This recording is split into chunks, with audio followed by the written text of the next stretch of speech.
Hello, this is your boy Miguel from the Mobile Mechanic 757. You know I get down, I get straight to the point. One of the reasons why we have customers to sign our rules that we actually have for our customers, we actually sell it for the Mobile Mechanics, is due to the fact that customers act totally different when you're in their face versus a shop. So we have formulated rules that, of all the years that I've been doing this, to have boundaries between the customers, what to expect from us and what to expect from them. Also, what I'm about to say is in public view on our website too, our warranties and policies, but they're not all the warranties and policies. We have them when we sell them on our website, themobilemechanic757.com. With that being said, a customer wanted us to change the thermostat in a 1999 Ford F-150 4.2. They're a bear to change, but it's very doable. He made the appointment. We never make the appointments. Excuse me for 1 minute. Been outside all day and it's December and it's really cold. Anyway, with that being said, he installed a thermostat according to him because the vehicle was overheating.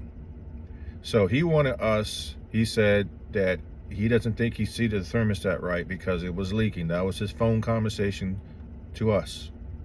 So he bought a new gasket. There's no reason to call a mobile mechanic or any mechanic to mess with a thermostat that you already have done unless it's leaking. So I get there. I was the one that got there. My name's Miguel.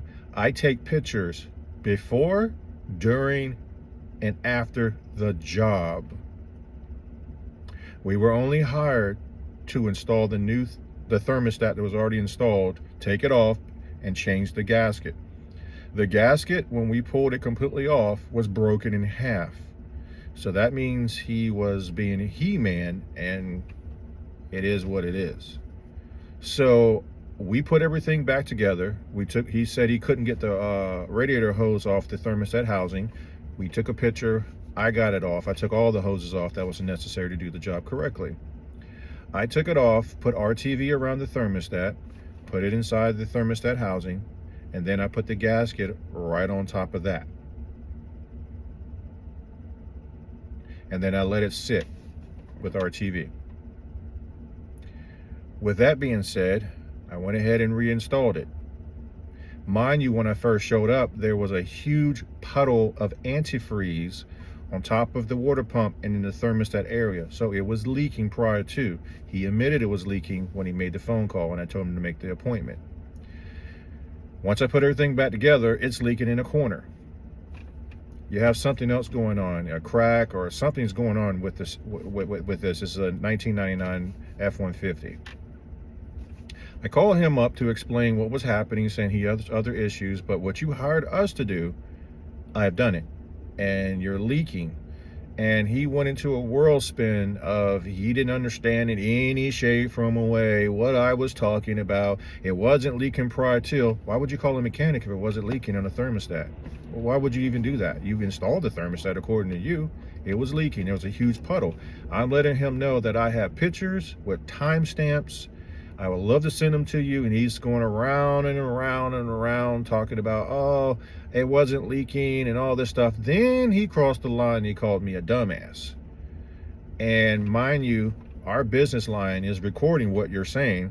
And I said, you're not going to call me a dumbass. Who are you calling a dumbass? He said, you better be glad I'm nowhere near you. I said, where are you at? I'm going to be right here in this parking lot cleaning up. Bring yourself on over. Then he changed his tune.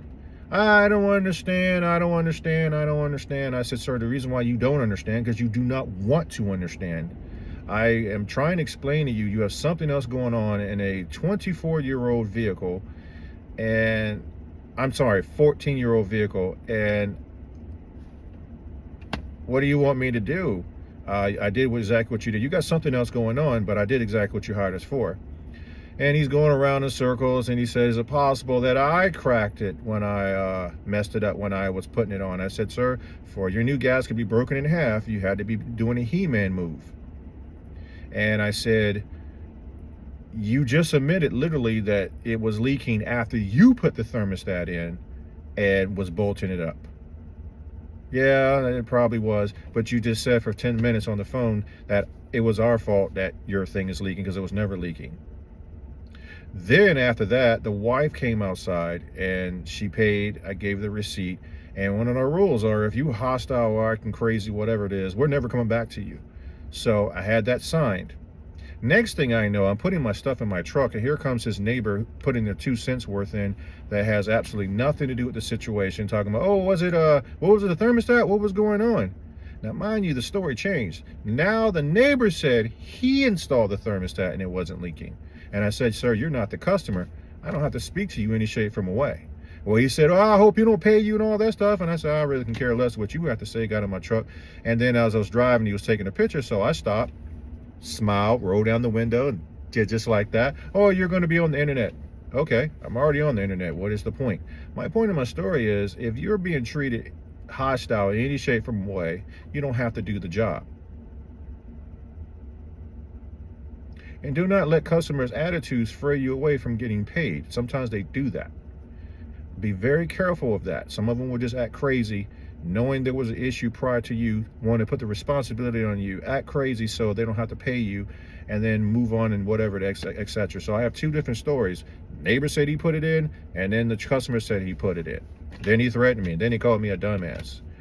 Yeah, and like I told him, I didn't serve your country, and I'm not going to stand here and let you talk to me any kind of way. And after the neighbor was just yelling and screaming and carrying on too, I just waved, smiled, did like this. He said he's going to put me on in line. That's great. But the point of the story is this job was done correctly.